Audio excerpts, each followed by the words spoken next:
different feasts in the land of Israel. One of such feasts tonight is what God's servant has been told to do justice to within these 7 days. And these Jewish feasts, they are holy convocation when the people of God, they gather together from every walk of life. We are some other time called festivals. But the most important thing about these feasts is they are appointed to happen at specific times. And let me quickly make a quick rundown of the first feast is the feast of Passover. And this reminds everyone born in the house of Israel of their redemption from the house of bondage. You have one of those accounts in Exodus chapter 12. That is the first feast in the year.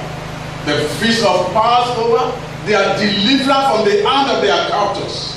And the second to that is the feast of the unleavened bread. This follows immediately after the Passover, and it lasts for 1 week. What is the significance of the unleavened bread? The house of Israel, they will bake bread without using yeast. So that will be for 7 days. And after the feast of the unleavened bread, the feast of the first fruits, and that means after the harvest, every first harvest goes back to God. This is a form of gratitude to God and their dependency on Him. And the fourth in the series of the Jewish feast is the Feast of Weeks, which in some parlance they call it Pentecost. And the Greek word Pentecost simply means the 50th. So after the feast of the first fruit, you count 50 days. And after 50 days, then of the first fruit, you begin to celebrate the end of the grain harvest. After the feast of the Pentecost is the Feast of Trumpets. It is commanded to be held in the fourth day of the 7th month, that is the Jewish calendar, and it was to be a day of trumpet. They will be blasting the trumpet. Numbers chapter 29. If you read in verse 1, you see that account. To commemorate the end of agricultural and festival year. And so the trumpet blasts were meant to signal to Israel that they were entering a sacred season. People of God, listen to me.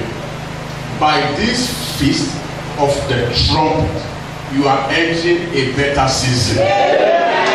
God is going to give you rest over every challenging situation in your life. The number 6 feast is the Day of Atonement.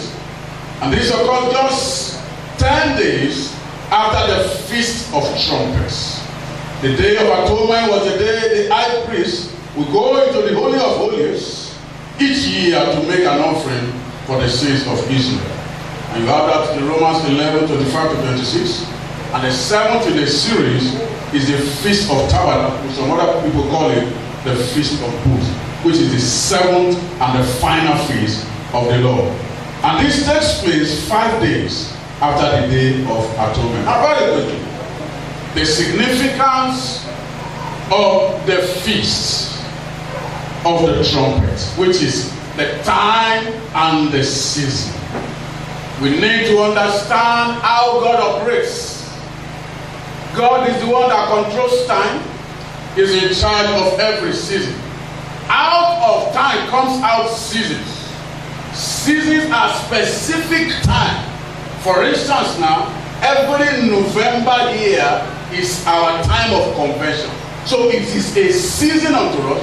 Everyone that is born of this family, wherever you are, your mind should be here by November every year. God is said to move us out of every dry season of life into our unending rainy season. May you not be left behind. Amen. I said it earlier on, recession is not new if we know what to do. And I'm going to show you scripturally tonight that famine in the land, it has scriptural backings. There are 13 major famines in the Bible. 9 took place in the land of Canaan. 1 took place in Samaria. Another one took place in Jerusalem, one took place in the Roman Empire in the days of Apostle Paul. And one also took place in an unknown land. Remember the story of the prodigal son? The Bible never told us where he went. Even though the Bible only mentioned that he went to a far country and suddenly things began to change for him. This time around, things will change for you for the best. In Genesis chapter 12 verse 10, there was a famine in the land in the days of Abraham. In Genesis chapter 26 verse 1, another famine in the days of Isaac. In Genesis chapter 41, if you read from verse 54 to 57, another famine in the days of Jacob. And of course, in the book of Ruth chapter 1 verse 1, there was another famine during the Judges. Remember the place called Bethlehem, the place of bread? Bread became scarce. And there was a man called Elimelech. He left Bethlehem, Judah, and he went to the land of the Moab. And as a result of that, he thought there was a relief for him there. Nothing spoiled his movement spiritually. He decided in the flesh. He died there. He lost his two sons there. He lived with Chilon and Malo, the husband to Ruth and Orpah respectively. After some time, the news came around again. And Naomi heard that there was bread again in Bethlehem. That means no famine can last forever. No awkward situation can last forever if you know what to do. I believe so strongly in my heart that God has spoken to his servant. This is the time to blow up the trumpet. Why are we blowing up the trumpet in this regard? God has seen the afflictions of his people. He's not happy with the situations they are going through, because he has prepared better things for them. And so the essence of the trumpet is to gather the people as a holy convocation, just as we are in here tonight. So that after that, instructions will come. Maybe I need to say this. In Numbers chapter 10, the last in the series of instructions God gave to Moses at the base of Mount Sinai before the people of God began to move in Exodus. God said to Moses, gather the people, prepare a trumpet made of brass. Sound the trumpet to gather them. When you gather them, instructions will be passed. When it is time to move, sound an alarm. Joel chapter 2 verse 1 says, blow ye on the trumpet in Zion, sound an alarm in my holy mountains. I believe within these 7 days, God is going to say something eternal to you. Yeah. Something that will make you enter into the next level. Something that will settle your case at the next level. God will say it to you. So, in 2 Samuel chapter 21 verse 1, in the days of David there was another famine. In the days of Elijah, another famine in 1 Kings chapter 17 verse 1. In Elisha's day also, there were 2 famines. First in 2 Kings chapter 4 verse 38. Another one in 2 Kings chapter 8 verse 1. In the days of Nehemiah also, another famine came in Nehemiah chapter 5 verse 3. All of these 9 happened in the land of Canaan. And suddenly in Samaria in 2 Kings chapter 6 verse 25, of which you see the end result of it in chapter 7, that at the end of every famine there is always a feast. Please note that. The situation we are going through right now, after this trumpet, there shall be an answer of this. I mean, your own case shall be specifically answered. In the name of Jesus. At Jerusalem, in the days of the king called Zedekiah, there was another famine in 2 Kings chapter 25, verse 3 of it. There was a prophet called Adegoke, one of the respected prophets in scripture. In Acts chapter 11, verse 28, he prophesied there was going to be a death in the entire world in the days of Paul. In Acts chapter 11, verse 28, and it came to pass. And the last but not the least, the 13th, is in Luke chapter 15 verse 14. After the prodigal son wasted the resources and it began to be in war. I believe God This is a time that God is going to change our story. I mean your own personal story. In the name of Jesus. All of these things show that God operates with time and He understands seasons.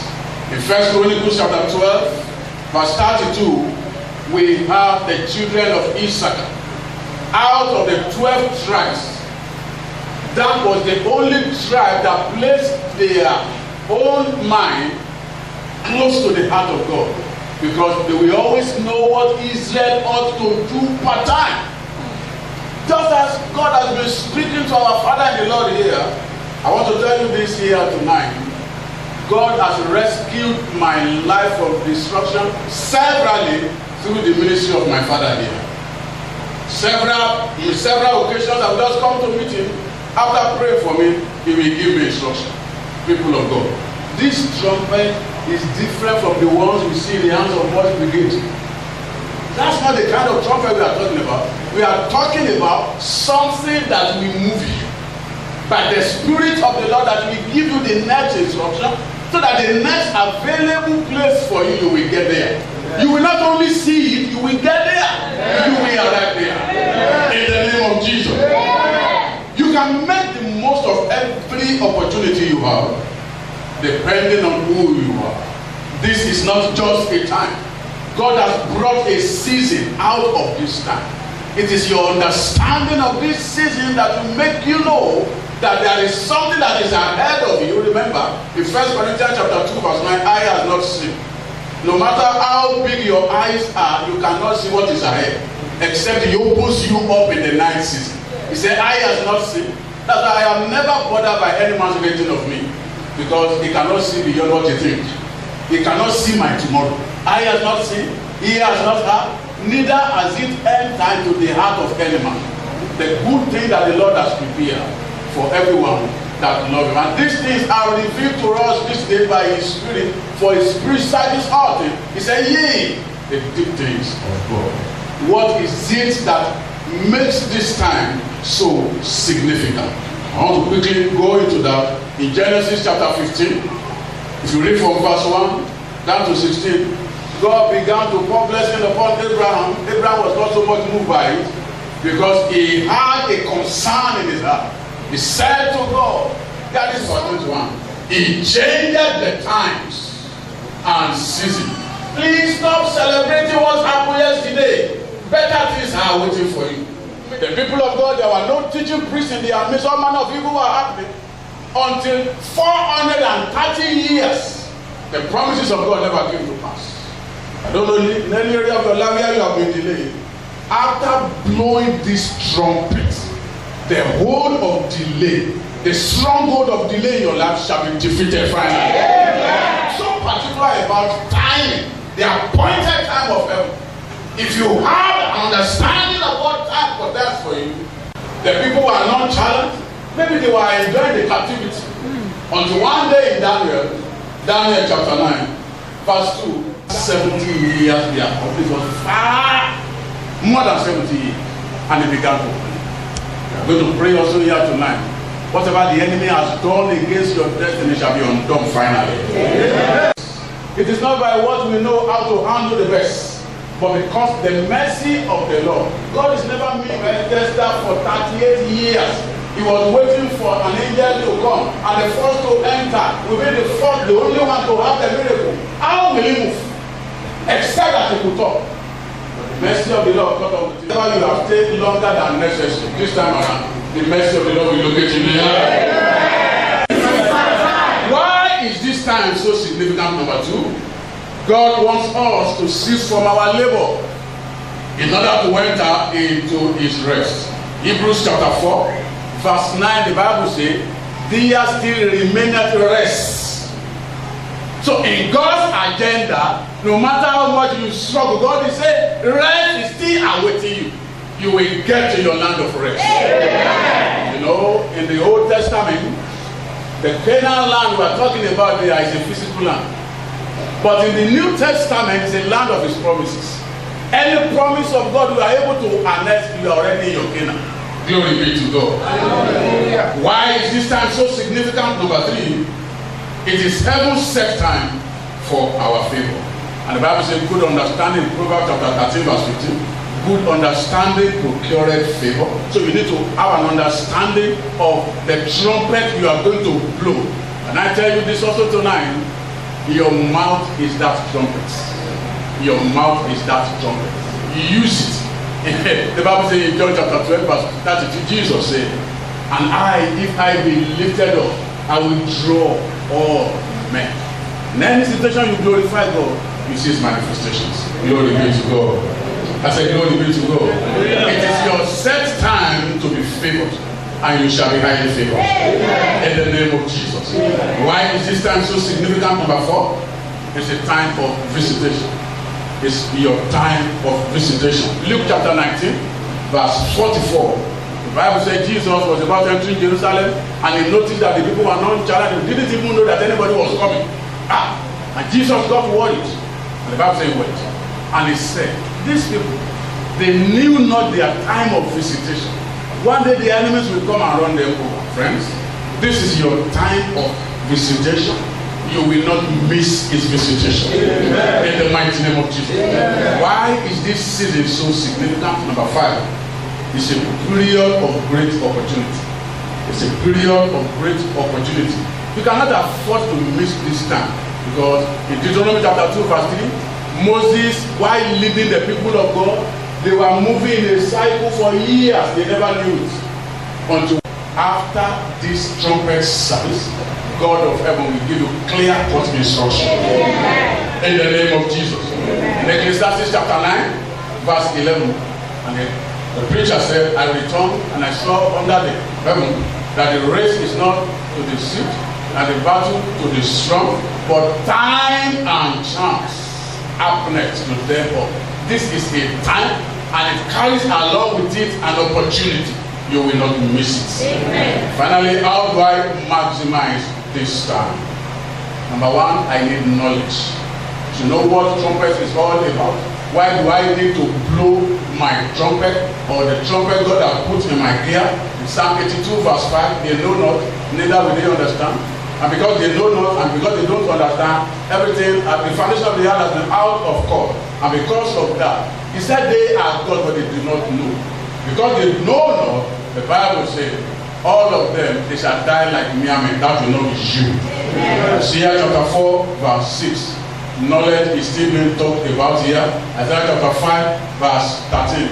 Even the honorable men among them, they are famished, they suffer because they know not. When we're talking about knowledge here, we're talking about education, spiritual education, we're talking about awareness, we're talking about enlightenment. When the move of God is in place, how do you move along with it? This is very, very important. Now the hour has come. Glory be to God. You will not miss this hour. How do I maximize this time and this season? You need personal responsibility. In other words, you take action in line with acquired knowledge. James said that, show me your faith. Show me your faith without action. I will show you mine with my action. Philippians chapter 2, you read from verse 10 down to 11. You work out your own salvation with fear and trembling. How do I maximize this time? I need to maintain focus in order to avoid distractions. While you are here camping before the Lord, this is not a time to be answering telephone calls. This is not a time to be carrying away whatever is happening around you. This is between you and your God. Matthew chapter 6, verse 22. If your eyes be single, then the rest of your body shall be filled with light. Psalm 141, verse 8. Our eyes are fixed on you, O Lord. And the Bible said concerning Ruth that he was steadfastly minded, while Naomi was trying to persuade her to return back the way of her when. The Bible says, now Ruth was steadfastly minded, and so Naomi let go of her. Glory be to God. How do I maximize this time? You need spiritual mindedness. Spiritual mindedness. Romans chapter 8, verse 6. For to be carnally minded is death, but to be spiritually minded it is life and peace. Romans chapter 8, verse 14. For as many as are led by the Spirit of God, they are the sons of God. John chapter 6, verse 63 also. It is the Spirit that quickeneth, the flesh has no profit. The word that I speak unto you, their spirit, and they are alive. Number 5, your sensitivity to divine signal. How do I maximize this time? You need to be sensitive when heaven gives signal. You need to be sensitive to heaven's signal. Just as the children of Issachar, they knew what to do at the appointed time. So every of their plan, every of their purpose fell through. Friends, before I round up here tonight, remember, Hannah never missed a time of visitation because she knew what to do. Jabez didn't miss his own time as well. David saw an opportunity in fighting against Goliath. And by that singular opportunity, God fell in love with him. I pray for you today, within these 7 days, every opportunity that comes your way shall be fully harnessed. In the name of Jesus. I want to crave the indulgence of my Father and the Lord here tonight to say something. There are very many of us here that we are operating behind shadows in the affairs of life. The things we're supposed to do 10 years ago, we are still struggling with it today. There are so many people, they have written so many exams, time and times again, no success. God is here for your redemption tonight. If you are a firstborn in your family and you are here tonight, you look at the trend of events in your life, things are not working according to time. They have told you so many prophecies. As a matter of fact, you don't even want to believe prophecies again because you are neither the head nor the tail. You are in between, you have no classification. This is your opportunity. God is here to redeem you tonight. I want you to rise to your feet. Glory be to God.